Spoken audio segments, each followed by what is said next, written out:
हम सबको बचपन से एक ही बात सिखाई गई, ज़्यादा मेहनत करोगे तो ज़्यादा पैसे कमाओगे। लेकिन ज़रा रुक कर अपने चारों तरफ देखें, क्या सबसे ज़्यादा मेहनत करने वाला शख्स ही सबसे ज़्यादा अमीर है? शायद नहीं। आज हम बिलियनियर्स की मॉर्निंग रूटीन्स और हैबिट्स तो कॉपी करते हैं, लेकिन हम वो सोर्स भूल गए हैं जहाँ से दौलत डिवाइड होती है। दौलत सिर्फ फिजिकल मेहनत का नतीजा नहीं है, ये एक रूहानी निज़ाम के तहत चलती है। अगर आप उस निज़ाम के रूल्स समझ लें तो आपको पैसों के पीछे भागने की ज़रूरत नहीं पड़ेगी, पैसा खुद आपके पास आएगा। पहला रूल है सदका। हमारी अकल कहती है कि अगर 100 में से 10 निकाल दिए तो 90 बचेंगे, लेकिन खालिक कायनात का निज़ाम कहता है कि ये माइनस नहीं बल्कि मल्टीप्लिकेशन है। सऊदी अरब की मशहूर रेस्टोरेंट अल बैक की मिसाल हमारे सामने है। उन्होंने हर मील पर एक मखसूस रकम सदके के लिए फिक्स कर दी थी। जब बिजनेस मुश्किल में आया तो उन्होंने वो रकम बंद नहीं की, बल्कि अल्लाह पर तवक्कल और बढ़ा दिया। आज वो दुनिया की सबसे बड़ी फूड चेन्स में से एक है।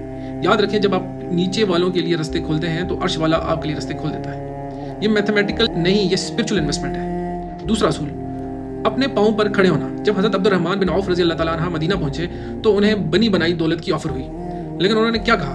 मुझे बाजार का रास्ता दिखा दो। आजकल हम हर काम के लिए फंडिंग या इन्वेस्टर्स ढूंढते हैं, लेकिन असल कामयाबी जीरो से हीरो बनने में है। अब्दुर्रहमान बिन औफ रज़ी अल्लाह ताला अन्हु ने मिट्टी से सोना बनाया, क्योंकि उन्होंने लोगों के बजाय अपने हुनर और अल्लाह की ज़ात पर यकीन रखा। जब आपका इंटेंशन साफ हो और आप मेहनत करने के लिए तैयार हो तो कायनात के रास्ते खुलना शुरू हो जाते हैं। किसी का सहारा ढूंढने के बजाय सहारा बनने का अज़म करें। तीसरा राज है इस्तिग़फ़ार। बिजनेस में हम लेवरेज की बात करते हैं, यानी एक छोटी सी चीज़ से बड़ा नतीजा निकालना।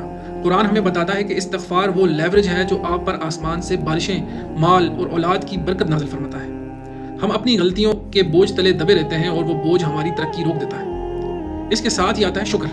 हज़रत दाऊद अलैहिस्सलाम की मिसाल लीजिए, उन्होंने इतनी अजीम बादशाहत के बावजूद शुक्र का दामन नहीं छोड़ा।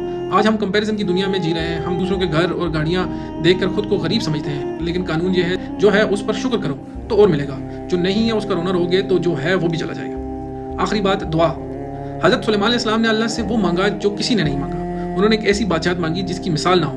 उन्होंने कंजूसी नहीं की मांगते वक्त, क्योंकि उन्हें पता था कि वो किससे मांग रहे हैं। आप भी बड़ा सोचें, बड़ा विजन रखें। अल्लाह से सिर्फ गुजारा मत मांगे, बल्कि इतना मांगें कि आप हज़ारों लोगों का गुजारा चला सकें। लेकिन याद रखिए, मकसद सिर्फ पैसा जमा करना नहीं, बल्कि उसे खैर के लिए इस्तेमाल करना होना चाहिए। जब आपका वाय बड़ा होता है तो अल्लाह आपके हाव के रास्ते आसान कर देता है। दुनिया के पीछे भागेंगे तो थक जाएंगे, अल्लाह के बनाए हुए निज़ाम पर चलेंगे तो दुनिया आपके पीछे भागेगी। फैसला आपका है। Thank you very much.